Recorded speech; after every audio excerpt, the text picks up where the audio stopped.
यत्रा कुरालाई चाहिँ अनसुनाइ गरेर यत्रा दलितहरूका मुद्दालाई चाहिँ अनसुनाइ गरेर चाहिँ अनि यो केही पनि होइन भनेर चाहिँ यो खालको फैसला गर्न मिल्छै मिल्दैन।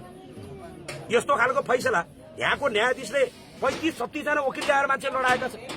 यो अपराधमा चाहिँ तिनीहरूले त्यत्रो वकिल पाउने भन्ने हुन्छ? यहाँका दलितले चाहिँ वकिलै नपाउने। यहाँका बारलाई त्यही भएर मैले बार बार भनेको कुरा यही हो, यो बारलाई फेरि एक बार भन्नुपर्छ।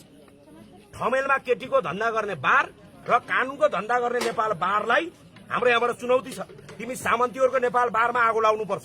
दलितले वकिल नपाउने, दलितले बहस गर्ने गरिबहरूले वकिल नपाउने, यहाँका गरिबहरू निम्खा जनताले वकिल नपाउने, यिनले बसका बस हुलेर ल्याएर इलेक्ट्रिक गाडीमा वकिल कोचेर ल्याएर यसरी चाहिँ भित्रभित्र पैसा खाएर पैसा खोलो पकाएर यो कुराको अब आजबाट सुरु भयो। अब जातीय दंगा कहीँबाट सुरु हुन्छ भने त्यो कर्णालीबाट सुरुवात भयो। हामीले रुकुमलाई फूल चढाएर फर्केका थियौं, फूलको थुङ्गा चढाएर फर्केका थियौं। इसामन्तीले इँटा र ढुङ्गा बर्साएर फर्किने तयारीमा छ। बाँकी कुरा तपाईँले सुनिसक्नु भएको छ र आजैबाट यहाँ यो उच्च अदालतका सामन्तीहरूको गेटमा आँगनमा यहाँ यिनको घाट कुरेर बसेका छौं, यिनको ढोका कुरेर बसेका छौं। हेरौं उज्यालो होला, आउला नि यहाँ हिसाब किताब हुन्छ। अब यहाँ फैसला हुन्छ, यिनले नगरेको फैसला दलितले फैसला गर्छ। हुन्छ, यो हिसाब किताब ठ्याक्कै कस्तो हुनुपर्छ? होइन, हामीले अघि नै पनि भनेको कुरा के हो भने यो दिउँसो 12 बजेको घाम जस्तो छरङ्ग जात नमिलेको कारणले मारे हो के? यही हो हिसाब किताब भनेको। हामीले के भन्यौं? मान्छे मारेको कुरा बरु हामीलाई सानो हुन सक्छ, तर मान्छेले मान्छे नमानेर मान्छेको विभेद गरेको कारण त्यो मुद्दा हाम्रो लागि ठूलो हो।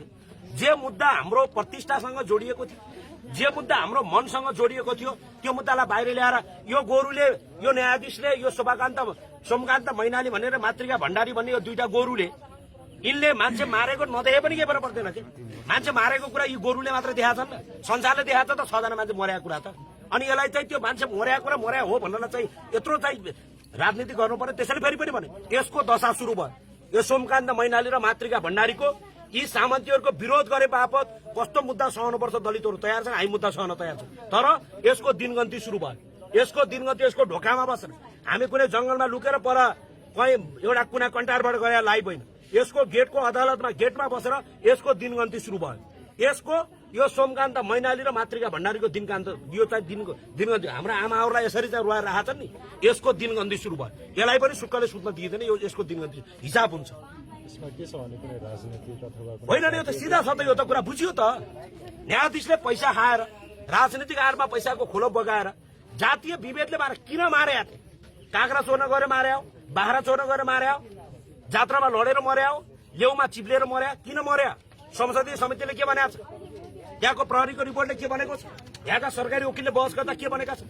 अनि गोरुहरूले कसै पनि कुरा नसुने। हामीलाई शंका थियो यिनीहरूले चाहिँ बडो टाई सुट लगाएका वरिष्ठ अधिवक्ता भन्ने गोरुहरूलाई चाहिँ पुरा प्लेन चढाएर ल्याउँदै हामीलाई चाहिँ त्यो कुरा थाहा थियो। यिनका विरुद्धमा अब लडाई सुरुवात भयो। हामीले भन्ने कुरा यति मात्रै हो, देशको सबैभन्दा बढी दलितहरूको बसोबास रहेको कर्णाली